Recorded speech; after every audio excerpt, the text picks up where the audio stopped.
There is an area so unfathomably large, humans refer to it simply as space. The Interplanetary Podcast. The exploration of space for the benefit of all mankind.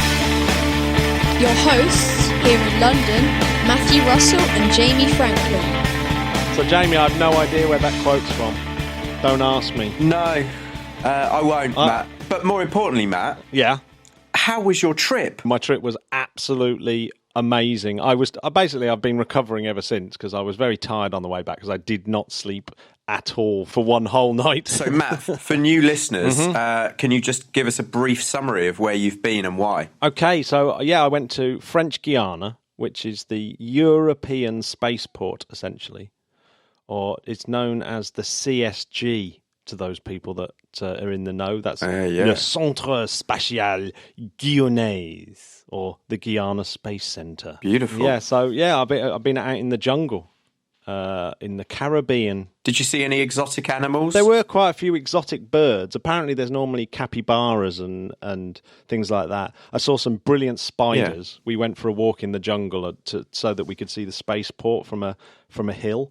And in this viewing point there was loads of massive spiders. So that was quite cool. Ooh. Yeah, that was good.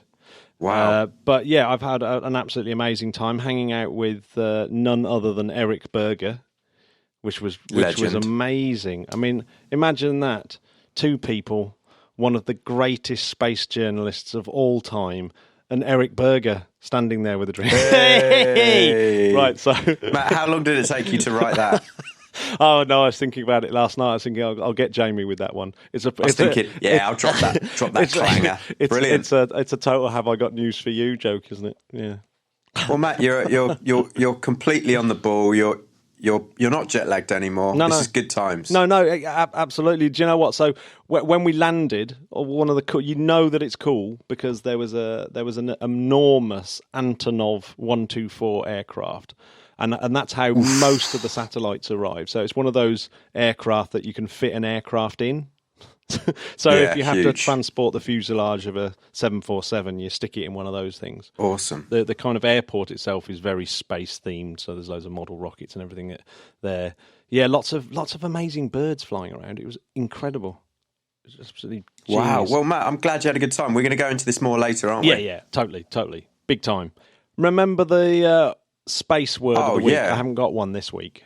Yeah, but remember what aphelion meant?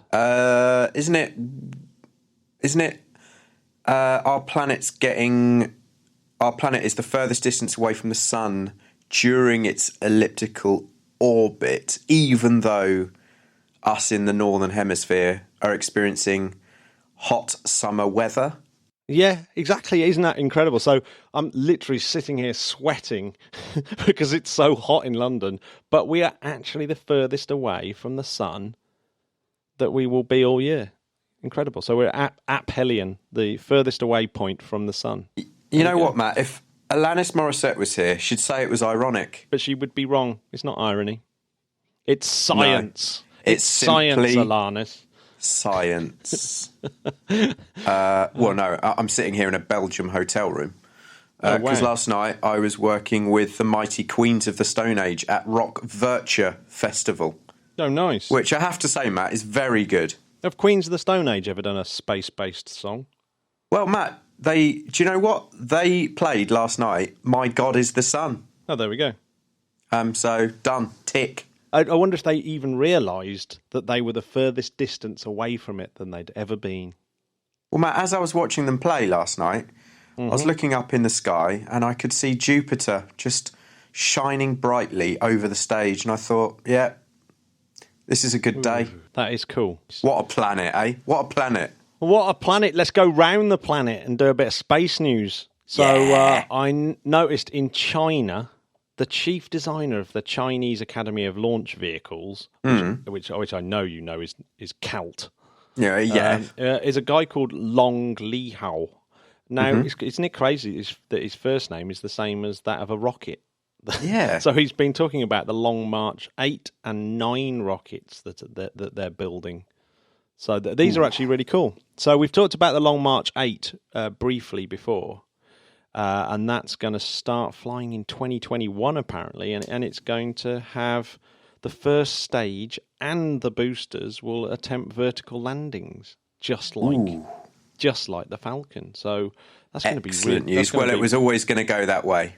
Yeah, well, and the Long March 9, which they think will take off in about 2030, that is your kind of Saturn V SLS BFR-sized rocket, 140 tons to low Earth orbit.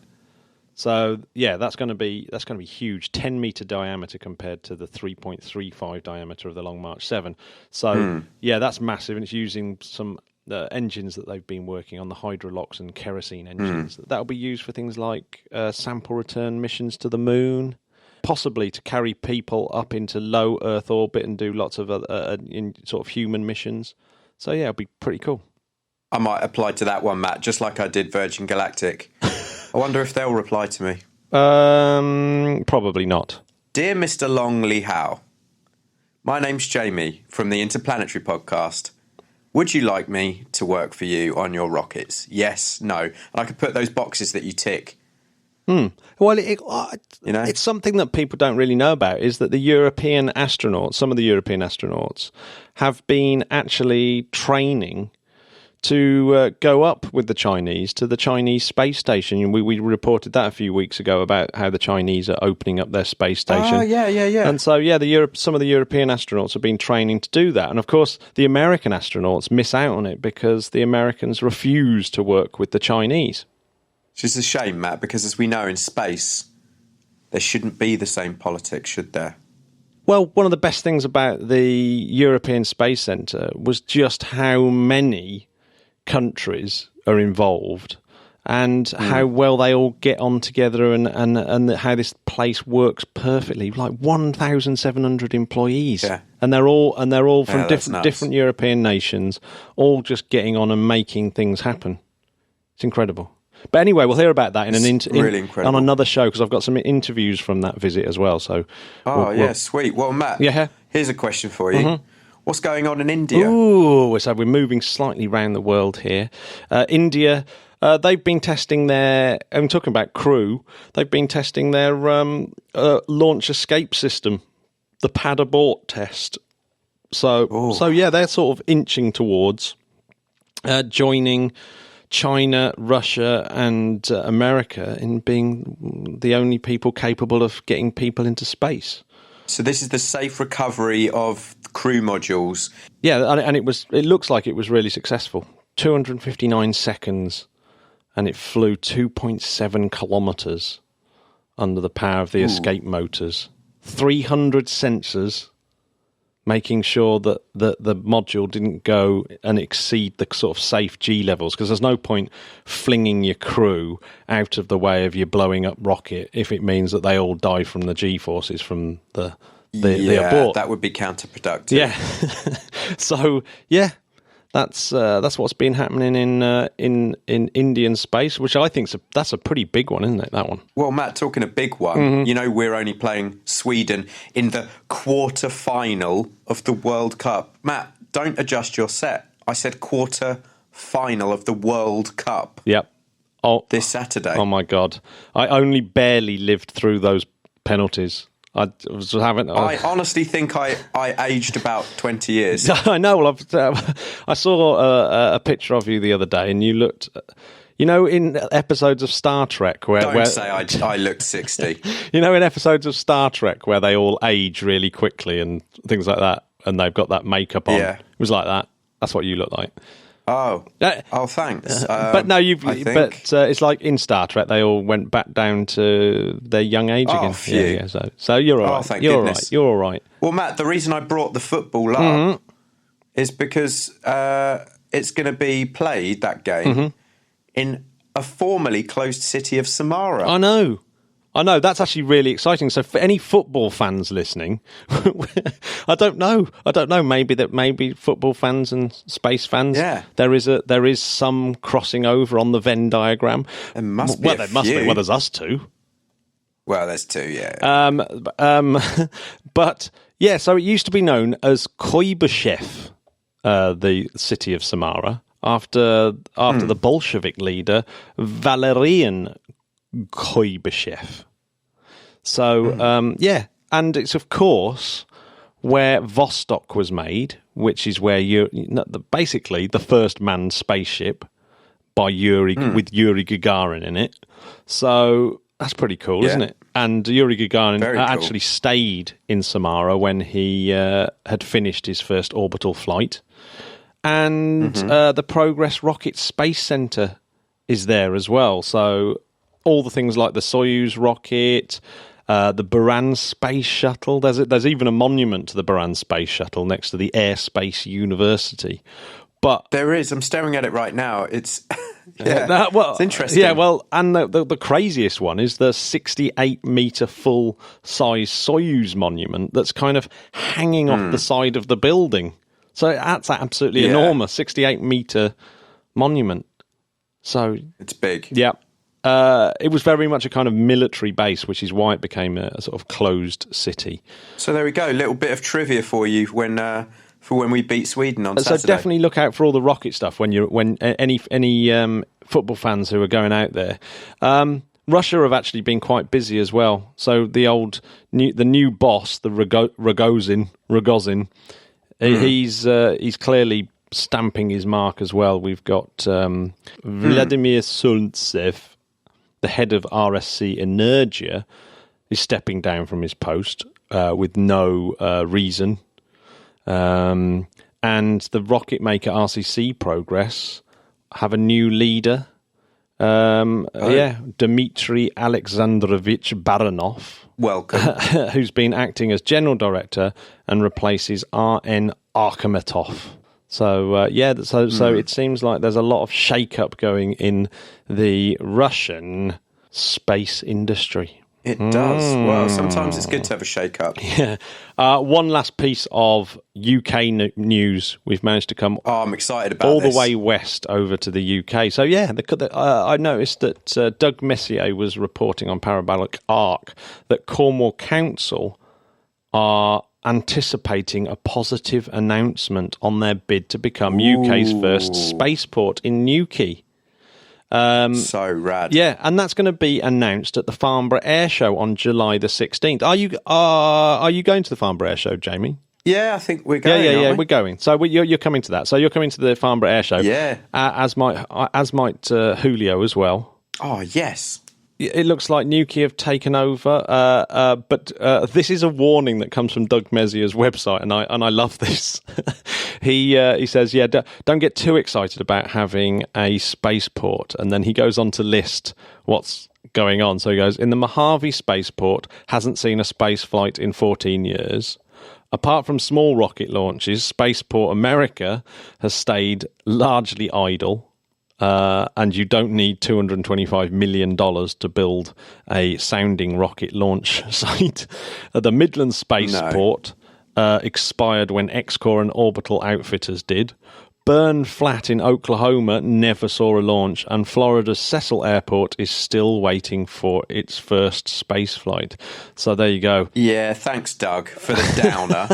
It's not a good scene, is it? There's us thinking that we're going to go surfing and watching horizontal space launches, and there's old Doug giving it the thumbs down. Absolutely.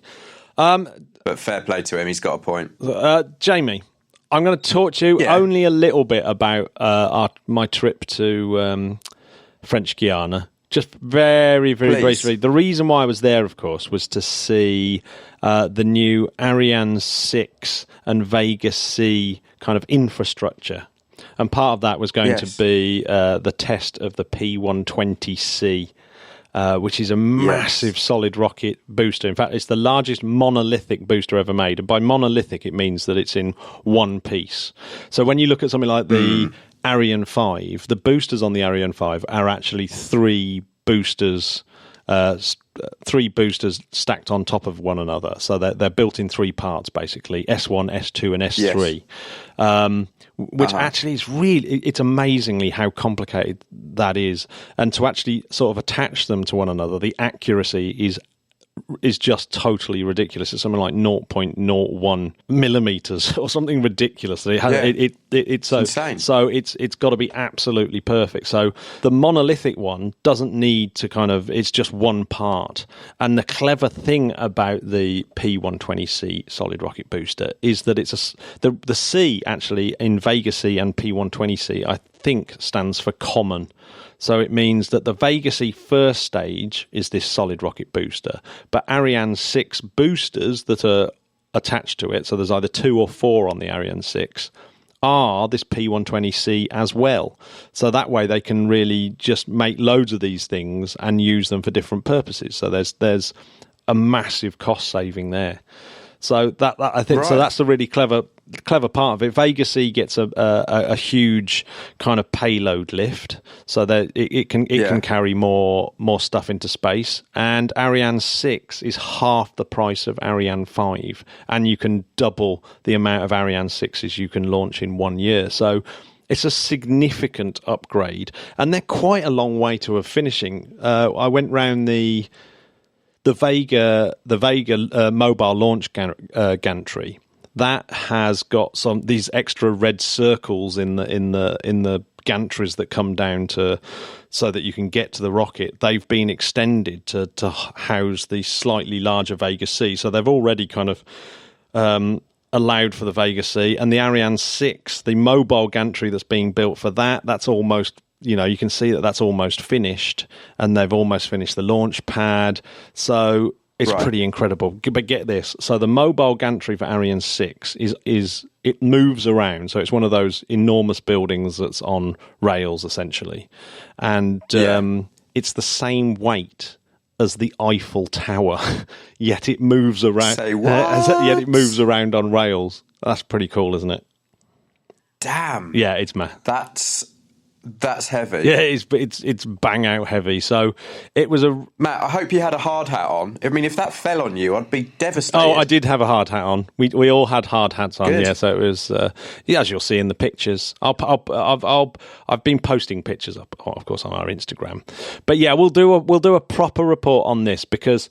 We're running out of time here, Jamie. Because I'm now going to play you. We are the much anticipated part 2. Part 2 of Alan Bond interview. I didn't want to play it this soon. I was going to do the interview we did with the Mars 500 chap, but everyone has been kind of hassling me for part 2, so I thought no. Well, and I've been hassling you, Matt, but you said no, you're going to wait like the listeners, so I'm excited. Let's go. Absolutely. Please. So here is the second, probably even more interesting, part 2 of the Alan Bond interview. Roll that ish. So in 1989, the three of us, Richard Varville, John Scott and myself, formed Reaction Engines.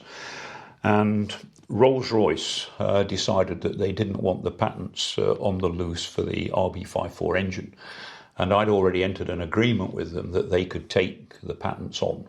And they closed on that agreement and essentially took the patents, locked them away with absolutely no intention of doing anything with them. And so Reaction Engines would have been faced as a company with no product. However, I've already hinted that the thermodynamics of these engines is incredibly subtle. And although when I wrote the patents for the Hotel engine, it was intended that nobody should be able to infringe them, I then had the interesting task of trying to infringe my own patents. And surprise, surprise, other thermodynamic issues came to light, and I found that was possible. And so the Sabre engines were born, which, whilst if you draw yourself a temperature entropy diagram of these engines, the engines look very similar. The actual engineering, which is what patents are all about, is very, very different. And the Sabre engine was very different from the RB545 engine. First off, most importantly, is that the pre-cooler, which cools the incoming air into an RB545 engine, uses the hydrogen as the coolant. And that has both thermodynamic and material implications. And to some people, although not to me, perceived safety issues in the event of a catastrophic pre-cooler failure that would dump hot hydrogen straight into the intake of the engine. and some people saw that as a risk. I must admit that particular aspect never actually bothered me. However, in the Sabre engines, helium is used, and that's got both thermodynamic implications and material implications. So high temperature materials tend to be embrittled by hydrogen. And helium, of course, is completely benign, so we can use some of the best nickel alloys that are readily available to make the pre-cooler out of. And so that immediately was a step forward. But the use of helium within the cycle also enables some subtleties in the thermodynamics. It's not easy to go into them just describing it, but enables the efficiencies to start to approach the thermodynamic ideal efficiencies, whereas with liquid hydrogen, which is already at sort of 20 Kelvin, when you get it out of the propellant tanks, you've got limitations, thermodynamic limitations forced upon you by that, together with the I've already mentioned varying specific heat problems of hydrogen, which don't exist with helium, or at least to nowhere near the same extent. So the Sabre engines were born, and beginning of the 1990s, Rolls-Royce, having acquired my patent, which they paid me handsomely for, all that money then got sunk back into reaction engines to actually fund the activity of trying to get the Sabre engine and also the Skylon vehicle. So just coming back to HOTL for a minute, I explained that HOTL developed this horrendous pitch-up moment at Mach 5. And we had an opportunity as reaction engines, the three of us, to have a look at why that had occurred. And it had occurred because if you ever look at a picture of HOTL, you'll see the engines are stuck right on the rear of the fuselage. And the reason for that is all the people that did it had come from a rocket background. And of course, where are the engines on a rocket? Well, they're on the back. If you have a look at any typical aeroplane, they're not. They're on wings or whatever. And you can move the centre of gravity of the aircraft around by positioning the wing and where you hang the engines on it. So we made that move with Skylon, and if you look at Skylon, you'll see that the biggest configuration change comes from putting the engines out on the wingtips. Now, it's unfortunate it makes it look a bit like some of the 1920s and 30s Herman Oberth sort of concepts. But the reality is that gives absolute control then over the pitch-up moment. And so in one fell swoop, we solve the pitch-up problem on HOTL. And then due to another range of innovations like changing how the structure was done and so on, we finished up in Skylon with something that was very, very credible as a single stage to orbit vehicle. And whereas HOTL, we'd always been struggling to get payload, one of the reasons being because of the pitch-up moment, we had to have massive flaperons with a massive hydraulic system to drive it. And in the end, HOTL was carrying 4.5 tons of hydraulics into orbit. It had become a transportation system for hydraulics into low Earth orbit. As soon as we solved the pitch-up problem, that was immediately 4 tons to our favour. The other thing with HOTL is that with HOTL, you've got to remember it was all new to us, and so we didn't know how to optimise the engines, the air intake, the shape of the vehicle, and the trajectory profile in order to maximise the payload to orbit. We set about in the early 1990s to resolve those issues, and what came out of it, amazingly, is that the engine is not demanding a high performance intake.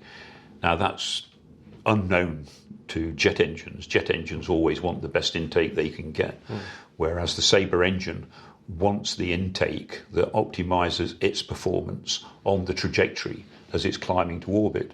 And one of the problems which one of the Germans, when we were sort of scouting for people to join us, alluded to, was that we don't know how to make an intake that bad.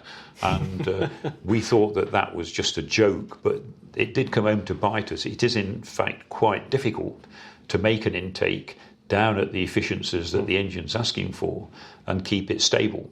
because obviously an inefficient intake has got loss mechanisms inside it, and if you get that wrong, those loss mechanisms drive instabilities. So, so that came home to bite us. But eventually, we did solve all of those issues, and reaction engines today has basically got functioning designs for the Sabre engine and for the Skylon vehicle. But again, politics is driving the current reaction engines in a direction that means that they will be looking for terrestrial applications of the technology before they're looking for the spaceplane applications. So it's going to be dragged out before this technology actually finds its way into a fully serviceable operating spaceplane. Somewhere beyond the 2030s, maybe. But I'm quite convinced that nothing has ever changed my view right from the 1960s that there is a desperate need for such a vehicle, and that need will get more and more acute as time goes on. So where we stand today is that all of those technologies are excellent. Reaction engines is getting ready for a major demonstration of an engine around about 2020. They're building a large test facility, the largest test facility that's been built in this country for many decades at Westcott, on the old Westcott site, which is a nice little bit of historical closure. And with luck, they'll demonstrate the technology, and then maybe somebody will decide that it would be a good idea if they put it into practice. Yeah. Because I do sincerely believe that will completely change the complexion of space transportation. Now, like the Americans with the early shuttle concept, this is only the getting into orbit bit. So come back, Mr. Von Perke, because we need a space infrastructure to go with it. And the only thing that we ever really looked at was very, very briefly what we called a logistical space infrastructure. And that consists of vehicles operating in resonant orbits so that they can transfer and deploy propellant strategically and use them to fill the whole of cislunar space with completely reusable vehicles, which can find propellants in orbit and then go on to complete other aspects of the mission. And it turns out that if you do get a Skylon fleet, 60% of its traffic to orbit is propellants for the upper stages and the space operating elements. So one can see a whole network of space, what I prefer to think of transport nodes, but is good old-fashioned space stations in science fiction parlance. And at the transport nodes, payloads are moved from vehicle to vehicle, and the vehicles are refueled and complete the space infrastructure part of it. And indeed, that is such a powerful concept that the ultimate expression of that we studied at Reaction Engines back in 2006 was the Troy project, which was a mission to Mars, but done essentially logistically, in which a precursor mission reaches Mars first, automatically sets up bases on the surface and emergency return facilities and so on in orbit. And then 2 years later, at the next suitable configuration, the manned mission goes. But we looked at it with a Columbus mission with 3 ships and 6 people in each vehicle. So that was the last of the interplanetary missions that I was actively involved in. And that all looks as though Skylon would enable that and bring the costs, well down. Even so, even with the most optimistic costs I could put into Skylon, you're still talking at more at today's numbers, in 2006 numbers, about $70 to $100 billion for a first manned exploratory mission to Mars, but it would be with 18 people. So, and that's not far short. If you total up all the missions that have been flown to Mars at the present time, with the very limited understanding that we have of Mars, that is approximately a sum of similar order that's already been spent to have a few rovers sort of pottering around on the surface and returning data which is ambiguous, to say the least, in a lot of instances. I've always maintained that an astronaut with a spade would learn more in the first day on Mars than all of the stuff that we've sent there so far. Yeah. One of the things that happened in all this time is I got old. And so last year, around about my 73rd birthday, I decided that it was time for me to retire. Reaction Engine had grown to 160 people from the three of us who founded it. We brought in a chief engineer from Rolls-Royce to take over the chief executive role in the company. And he has turned Reaction Engines from a funny little research outfit into a company that looks more like a mainstream aerospace company. And of course that was essential if Reaction Engines is going to be accepted by the major aerospace companies. So Mark Thomas has done a good job of sort of reshaping the company.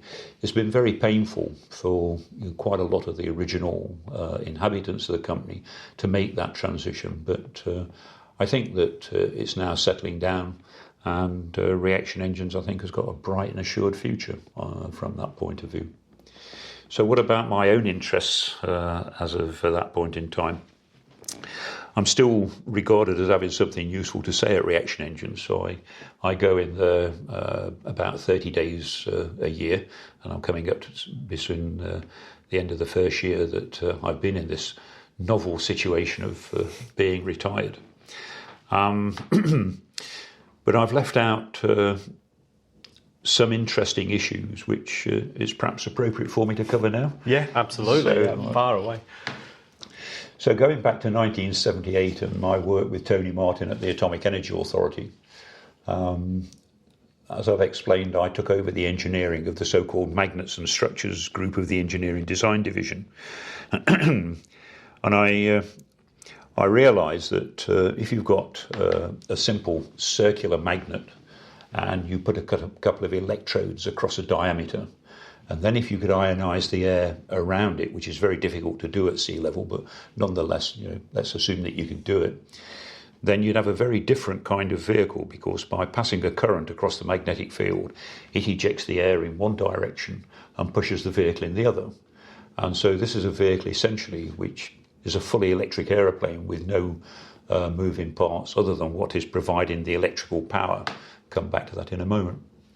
So Tony Martin and myself thought, well, that looks interesting, wonder if it works. So I think it was B&Q we went round to and bought a large loft tank and stopped at Tesco's on the way to get some salt. And we filled the tank with 50 gallons of salt water. I wound up a field coil with the help of my wife. I was married in those days. And Tony borrowed a power supply. We juiced it up at the Culham lab and watched it take off across the tank in a very satisfying manner. And the Star Wars film was out and around at those days, and it looked for all the world like the Millennium Falcon as it shot across the tank, leaving a trail of green bubbles from one electrode and white bubbles from the other. Oh, wow. But over the subsequent sort of 4 years, up to 1982, when HOTL took over my life, the problem that we never managed to solve at that stage was to ionise the air effectively. Had lots of ideas of how to do it, but we only carried out a few actual experiments, but they weren't very successful.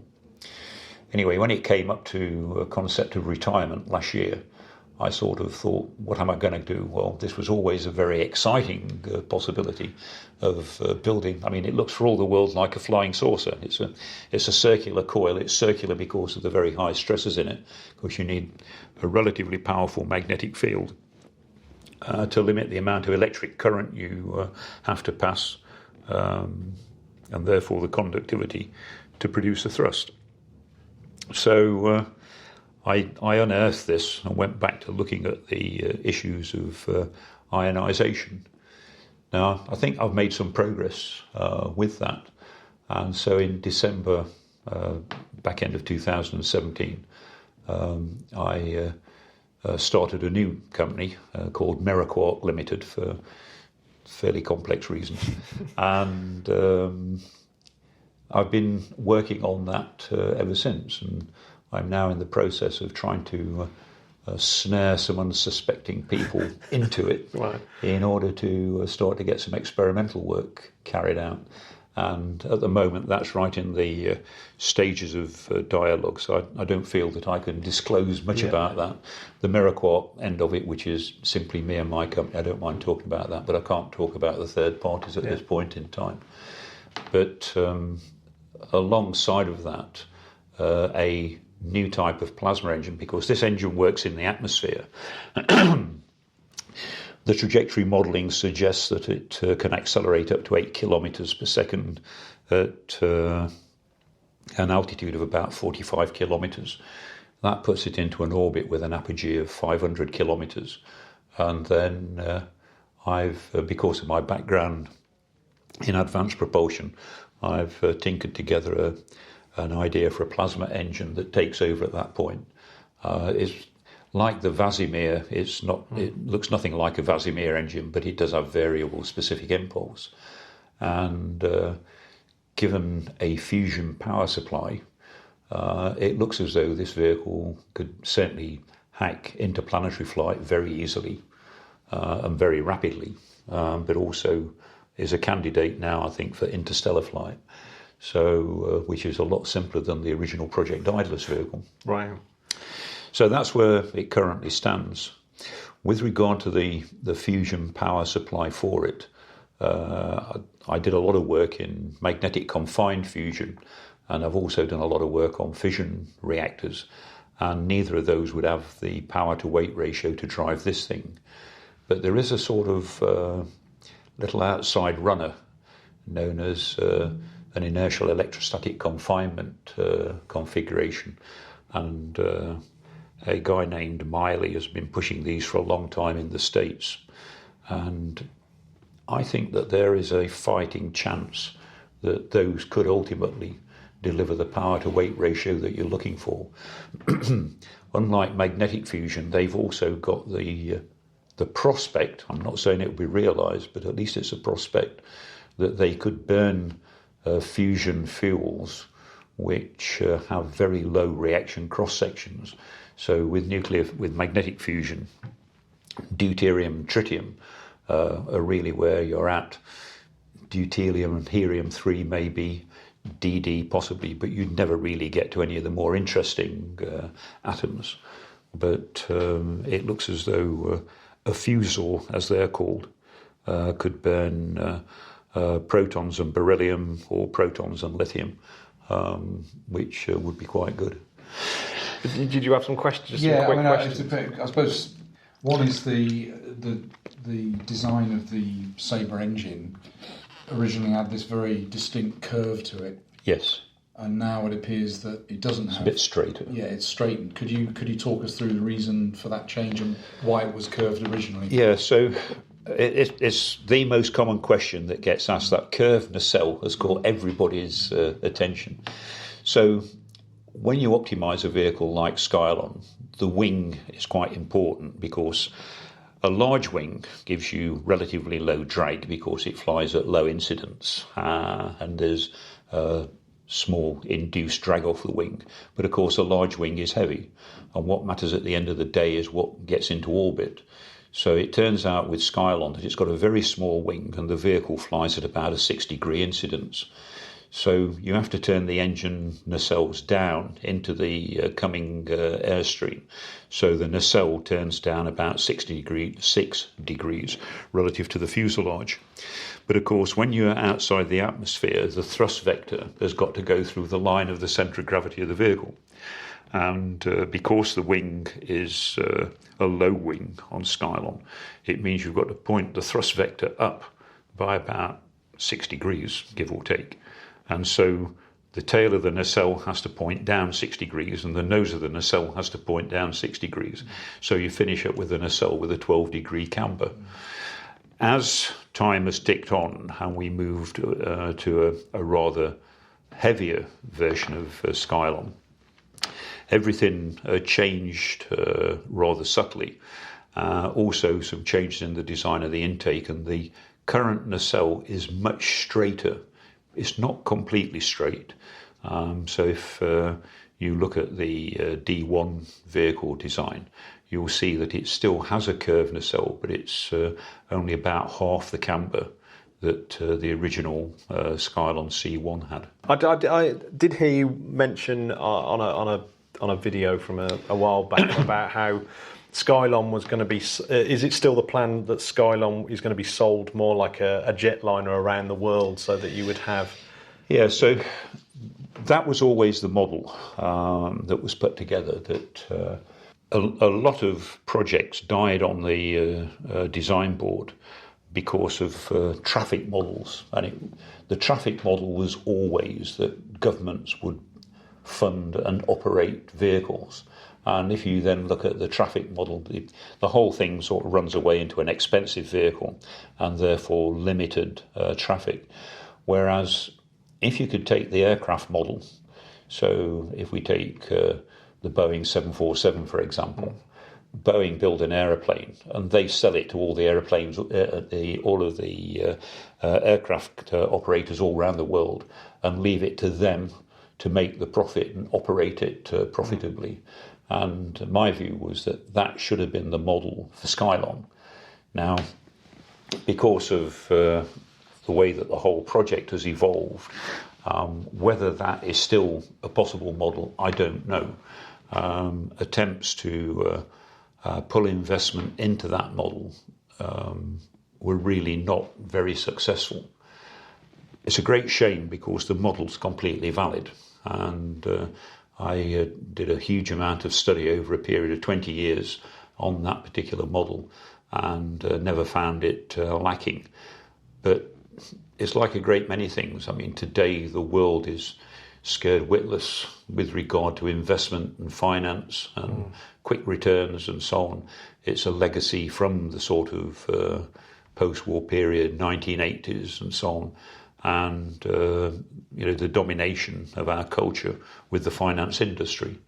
And so unless something is absolutely...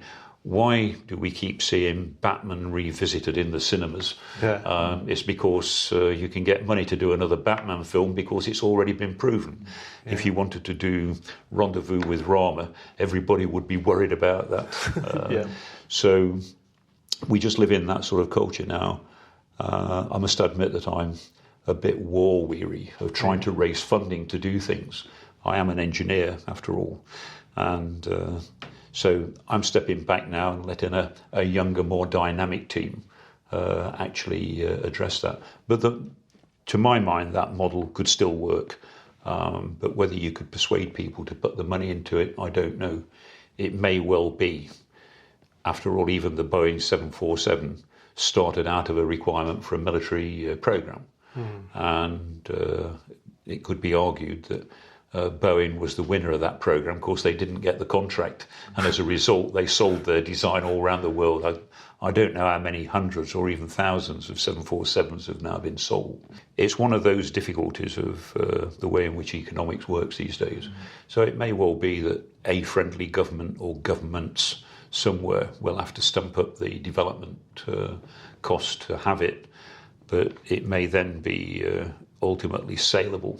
Yeah, I mean, if you look at something like SLS, the cost of that has just mushroomed, doesn't it? And it has, but people have got confidence. They know rockets work, whereas at the present time they don't know that Skylons work. Yeah, and so almost certainly there will be a development program that involves flight test vehicles and so on, in order to gradually get the confidence that this is a route forward. Does that mean that LAPCAT will come back as a concept or be developed? So the LAPCAT was very interesting.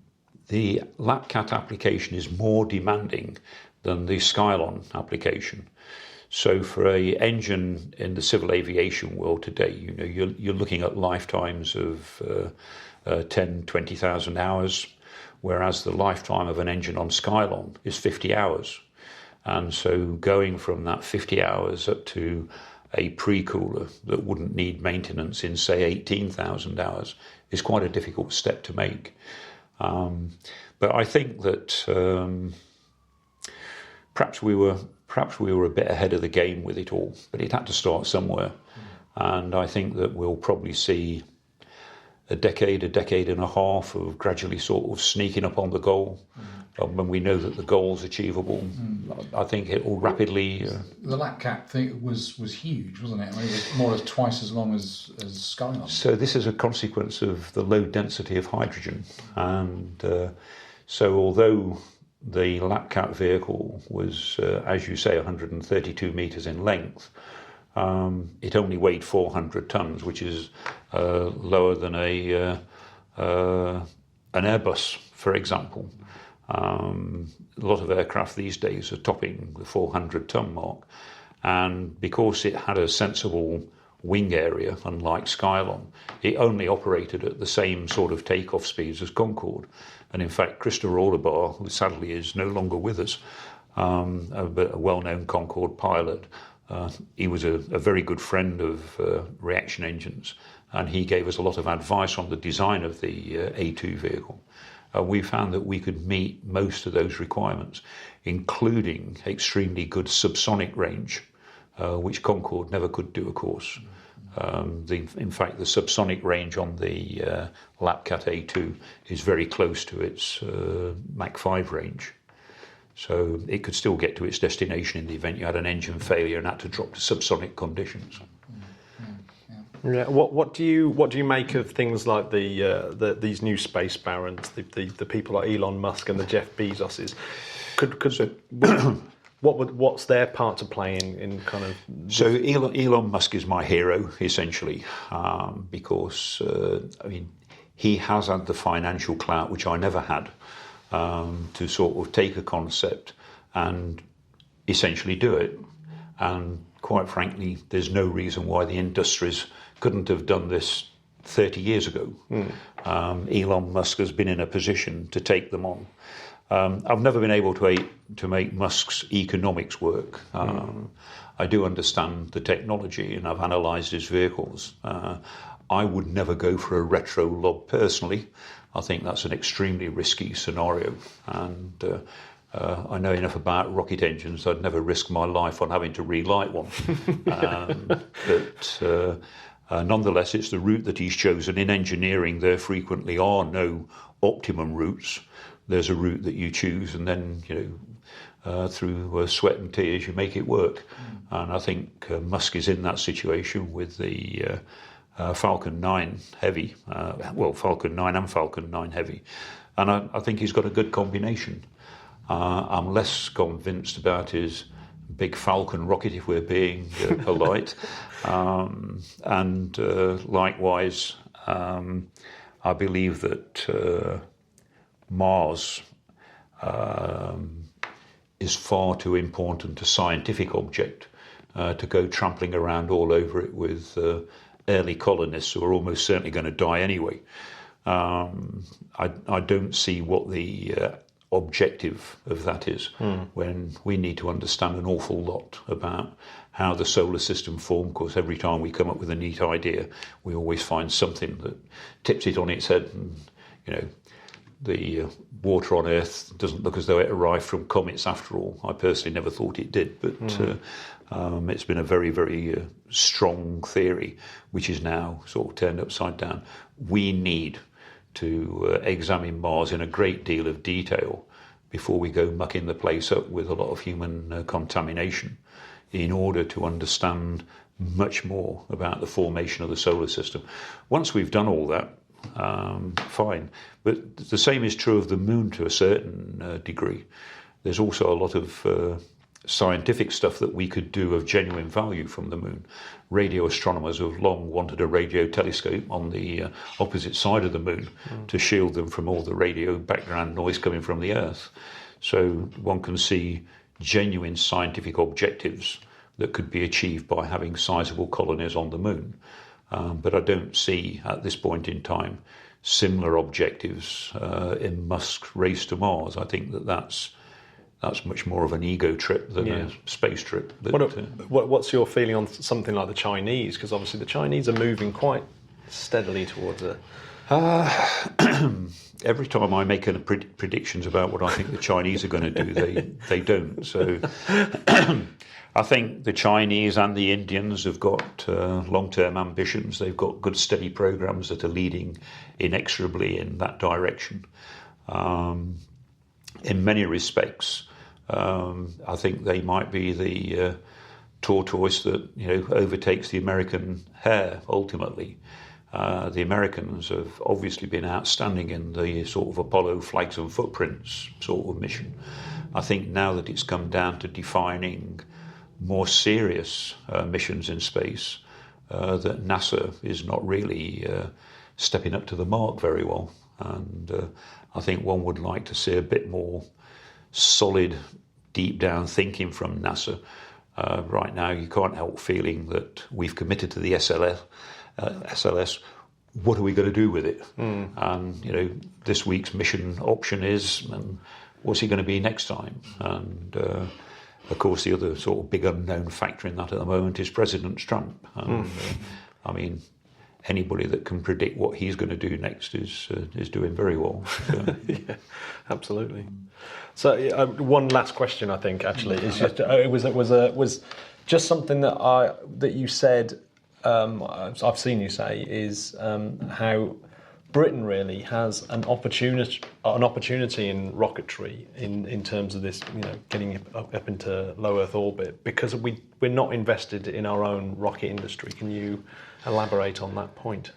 So one of the things that I get a little bit tired of hearing of in Britain, we've got politicians and all kinds of civil servants jumping up and down saying, "Oh, we want transformational technology, you want paradigm shift and game changing," and there's lots of other exciting phrases. Step change.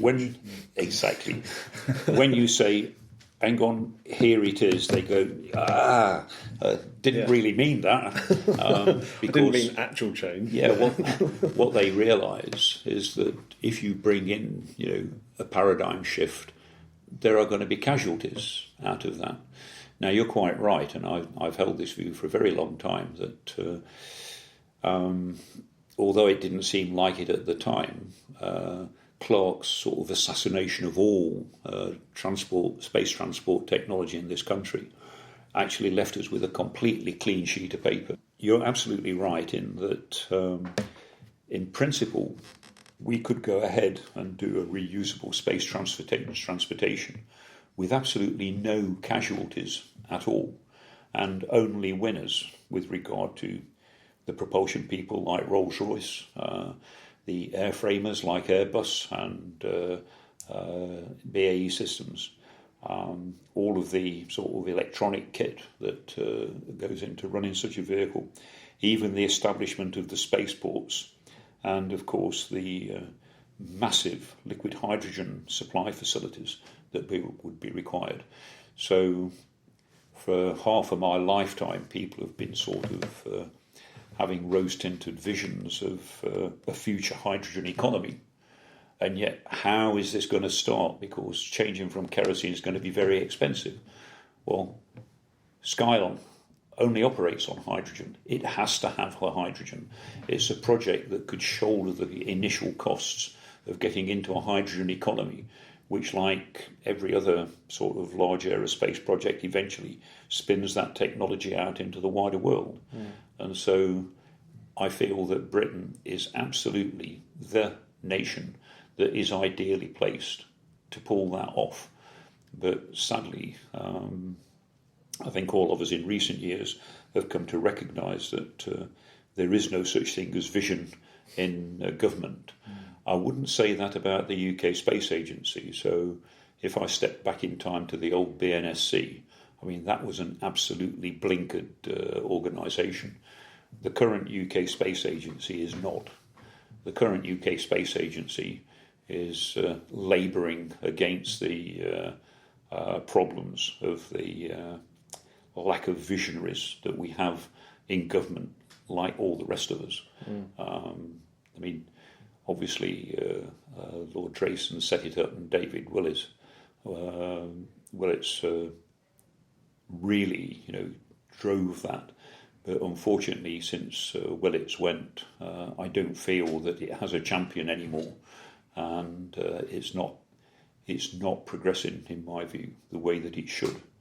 But even if it did, it's still got this uphill task of convincing government that I use the word government as though we had a joined up organisation. We don't, of course. Yeah. The government is a very disconnected entity with different departments having to support different things. But I do feel that if somebody could pull that together and push it forward, then it would happen. You know that there is the roadmap. One of the things that Lord Drayson and David Willis, he's Lord Willis now, of course, brought to the fore is that through the whole of the recession years, space was one area that continued to expand, in some instances in double-digit figures, and it experienced no recession at all. And the idea that we would have 10% of the space industry of the planet by 2030 is a really exciting vision.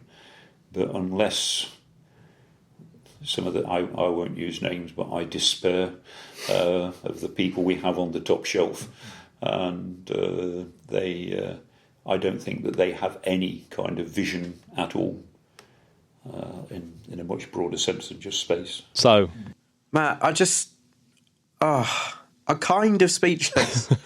It's just gold nugget after gold nugget with him, isn't it? Yeah, he genuinely is the absolute legendre. Love it. Excellent work. Yeah, that just leaves us with a space fact to do, Jamie. What we got? So it's another. I don't know where this one comes from either, but it's kind of true. Every year, everybody on Earth collectively experiences more years than Earth has existed. Ooh. You see? Wow, okay. Yeah, well, there's 7 billion of us, and we all went through a year, which means there's 7 billion years of collective experience, which is longer than the Earth has been around for. And the Earth is what, Matt? 4 point... Something like that. Something? Yeah, just under 5 billion or something. Yeah. So, yeah, pretty cool, eh? That is pretty cool. I did promise the big shout-out to our Skylon patrons. Let's do it. So we have. And this is just so great to see such a long list of Skylon patrons. These are the big boys. We have Mr. Dr. Bob Hodges. DBH. Yes, Bob. Yes, Bob. Jeffrey Marlam. Go on, Jeff. John Wilson Benack. Oh, Big John. Thank you. Justin Roberts. Justin, you are a fine man. Matt Gilliland. Matt? You're all right. Oh, thanks. Stick around. No, that Matt. No, not you. Darren Fuchs. Darren, I want to be your mate. He is your mate, Jamie. Richard Swain. Oh, the Swainster. Come on. Carell Sim. Carell, you are now elevated to legend status. Erin Edwards. Erin, come at me in a good way. And the one... and the only Julio Prayer. Julio, thank you. Everyone, thank you. And Matt, if you want to join that list, how does one go about it? Interplanetary.org.uk. Just join. Just help us. And I have to say, just help us out. I'm gonna absolutely make no bones about this. Without the help of the patrons, I definitely would not have been able to go out to French Guiana and do that trip. There was flights to Paris, there was yellow fever vaccinations, all that, and that was all the patron money helped towards those costs, and that is why we absolutely love you. And of course, that's why I'm very, very keen to give the best space report I possibly can on that particular trip, because that was paid for by our patrons, and I love you. Absolutely. You guys made that happen. You continue to make the show happen. So thank you ever so much. Tell a friend. Tell your mum. Leave a review on iTunes. You know what? We will support you back We promise. Absolutely. So, Jamie, and everyone else, That's it. You have been listening to the Interplanetary Podcast, putting the A's back into space. Come on, England. Bye-bye, Space Podcasts. Meat, pie, sausage roll. Come on, England, score a goal. Bye. See you.